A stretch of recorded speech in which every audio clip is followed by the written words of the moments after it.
আসসালামু আলাইকুম বন্ধুগণ, সজল রোশনের একটি ভিডিওর নাম হলো কোরআনের রোজা বনাম হাদিসের রোজা।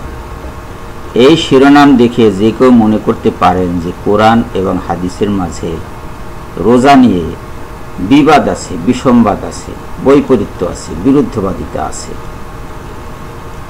সজল রোশন এই ভিডিওতে যে কোরআনের আয়াতগুলো উল্লেখ করেছেন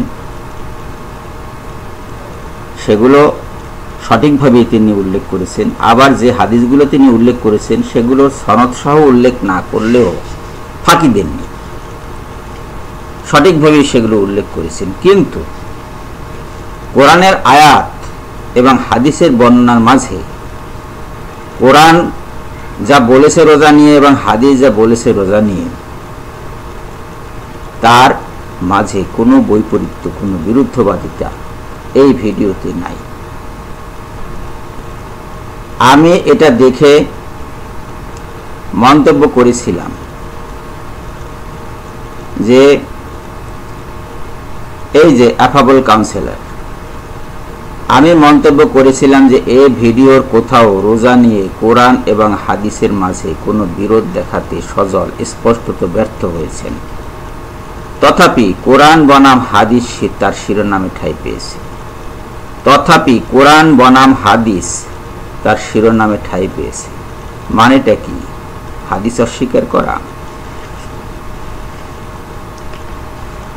এই মন্তব্যের পরে সজল রোশন বিডিসি খুলনা চ্যানেলের নামে উনি আমার প্রশ্নের জবাব দিলেন। কিভাবে দেখুন, আমার এই মন্তব্যের জবাব দিলেন, প্রশ্নের জবাব আসলে দেননি।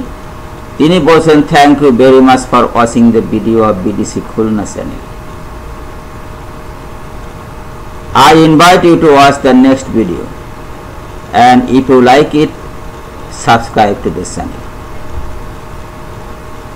পরিপূর্ণরূপে একটি ব্যবসায়িক আমন্ত্রণ। তিনি চ্যানেলটি বর্ধিত করতে চাচ্ছেন, মানুষকে রোজা সম্পর্কে কোনো কিছু শেখাতেও চাচ্ছেন না। কোরআন বা হাদিস নিয়েও ওনার অত মাথা ব্যথা আসলে নাই। যদি থাকতো তাহলে উনি আমার প্রশ্নের জবাব দিতেন। আমি যখন বলেছি যে মানেটা কি হাদিস অস্বীকার করা, উনি যদি অস্বীকার করার ব্যাপার হতো তাহলে বলতেন যে হ্যাঁ অস্বীকার করি, আর অস্বীকার করার ব্যাপার না হলে উনি বলতেন না অস্বীকার করি না। কেন ব্যাখ্যা, কেন ওনার প্রশ্নের যে জবাব দিবেন সেজন্য তিনি কেন এই প্রশ্নের জবাব দিলেন সেই ব্যাখ্যাটা তিনি দিতেন, কিন্তু সেরকম কিছু উনি বলেন নাই। আমার ওই প্রশ্নের ধার দিয়েই উনি গেলেন, অথচ বলে দিলেন কোরআনের রোজা বনাম হাদিসের রোজা। ওনার এই জবাব পেয়ে আমি লিখলাম, but you did not reply to my question. কিন্তু আপনি আমার প্রশ্নের জবাব দেননি। Would you please do it now? আপনি কি এই জবাবটা এখন দিবেন? 2 সপ্তাহ হয়ে গেছে, এই যে হিয়ার ইট ইজ 2 উইকস এগো। 2 সপ্তাহ হয়ে গেছে, এর ভিতরে কিন্তু সজল রোশন আমার প্রশ্নের কোনো জবাব দেননি। তার মানে কি? উনি গা ঢাকা দিয়েছে। প্রশ্নের সামনে পড়লে গা ঢাকা দেন ওনারা। অর্থটা কি? অর্থ উনি এতক্ষণ যা বলছিলেন মিথ্যে কথা। কোরআন এবং হাদিসের মাঝে রোজা নিয়ে কোনো বৈপরীত্য, কোনো বিরোধিতা, কোনো বিরুদ্ধবাদিতা নাই। ভার্সাস কথাটা উনি ইংরেজিতে ব্যবহার করেছেন, ভার্সাস। আপনারা দেখুন, fasting in the Quran versus fasting in the হাদিস। ভার্সাস, এখানে বাংলায় বনাম এই 2টা শব্দ ব্যবহার করে উনি স্পষ্টত হাদিস এবং কোরআনের মাঝে একটা বিরুদ্ধবাদিতা দেখাতে চাচ্ছেন। আসলে তো এরকম কোনো বিরুদ্ধবাদিতা নাই।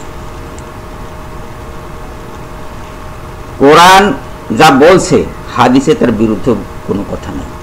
আবার হাদিস যা বলছে তাও কোরআনের কোনো আয়াত দিয়ে বাতিল হয় না। কোরআনের সাথে সাংঘর্ষিক কিছু নাই হাদিসে। তাহলে কি কারণে আমরা ইমাম বুখারীকে কিংবা ইমাম মুসলিম সাহেবকে কেন এত করে বকাঝকা করছি? খ্রিস্টানদের অনুসরণ করছি। খ্রিস্টানরা বকাঝকা করছে। কেন বকাঝকা করছে? হযরত মুহাম্মদ সাল্লাল্লাহু আলাইহি সাল্লামকে আমাদের কাছে পৌঁছে দিয়েছে যে দুটি বড় গ্রন্থ, তাহলে হাদিস বুখারী এবং হাদিসে মুসলিম। অন্যান্য হাদিস গ্রন্থ আছে, কিন্তু এই দুটির ভূমিকা অত্যন্ত বেশি। এই দুটোর উপরে খ্রিস্ট জগৎ ভীষণ খাপা, ভীষণ রকম খাপা। তারা এগুলোকে ফেয়ারি টেলস বলছে, কল্প কাহিনী বলছে। কিন্তু কল্প কাহিনীর ভিতরে কি আছে? রোজা কিসে ভঙ্গ হবে সে কথা কোরআনে বলা নাই। রাসূল সাল্লাল্লাহু আলাইহি সাল্লামকে রোজা রাখার জন্য আল কোরআনে নির্দেশ দেওয়া হয়েছে, মুসলমানদেরকে আল কোরআনে নির্দেশ দেওয়া হয়েছে। রাসূল সাল্লাল্লাহু আলাইহি সাল্লাম সেটা বাস্তবায়ন করেছে। বাস্তবায়ন করতে গিয়ে তিনি জিবরাইল আলাইহিস সালামের প্রশিক্ষণে যা পেয়েছেন তাই তিনি বলেছেন মানুষকে। যেভাবে রোজা রাখতে হয় তিনি সেভাবে লিখেছেন, তাকে অনুসরণ করতে হবে। আল্লাহ তো শুধু কোরআন পাঠাননি, রসুলও পাঠিয়েছেন, এবং রসুলকে অনুসরণ না করে কোরআনকে অনুসরণ করা যাবে না।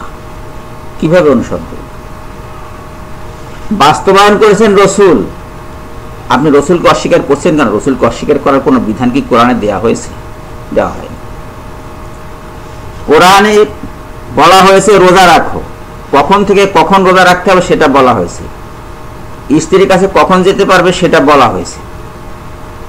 পানাহার কখন করতে পারবে সেটা বলা হয়েছে, কখন করতে পারবে না সেটা বলা হয়েছে। তার মানে কি রোজা মানে কি পানাহার শুধু আর স্ত্রী সঙ্গম, অন্য আর কিছু নাই? অন্য জিনিসগুলো হাদিস বলেছে। এই অন্য যে জিনিসগুলো হাদিস বলেছে, কিভাবে কিসের রোজা ভঙ্গ হবে, কিসের রোজা বিশুদ্ধতা হবে, এই কথাগুলো যে হাদিস বলেছে, সেই হাদিসগুলোকে আমরা বনাম কোরআন বলছি কেন? কোরআনের কি বিরুদ্ধবাদী ওগুলো? একেবারেই না, একেবারেই না। কোরআনে কি সবকিছু থাকবে? তাহলে রসুল পাঠিয়েছেন কেন? আল্লাহ রসুল পাঠিয়েছেন কেন? রসুল কি পোস্ট অফিস যে একটা চিঠির মতো আসে আপনার হাতে একখানা চিঠি দিয়ে চলে যাবেন? উনি কি ডাক পিয়ন? ওনার কি কোনো কর্তৃত্ব নাই? সুস্পষ্ট করে আল কোরআনে বহু আয়াত আছে, আল কোরআনে সুস্পষ্ট আয়াত আছে। রসুলকে যারা অস্বীকার করবে, রসুলের কর্তৃত্বকে যারা অস্বীকার করবে, তারা কঠিন শাস্তির সম্মুখীন হবে। এখন আপনারাই বলুন, সজল হোসেন আপনাদের কোথায় নিয়ে যাচ্ছে? এখনো সময় আছে, ফিরে আসুন, তওবা করুন। সবাইকে অনুরোধ করছি, আপনারা তওবা করুন, তওবা করে ফিরে আসুন। সজল হোসেনকে বোঝান, সজল হোসেনকে বোঝান ব্যবসা করতে হলে এইভাবে করে না। ব্যবসার আরো পদ্ধতি আছে, আরো অনেক ব্যবসা আছে, তার একটা ধরুন। এই হাদিস মারা বিদ্যা এবং হাদিস মারা ব্যবসা, এটা ভালো না। সবাইকে ধন্যবাদ জানিয়ে আজকের মতো বিদায় নিচ্ছি। আল্লাহ হাফিজ।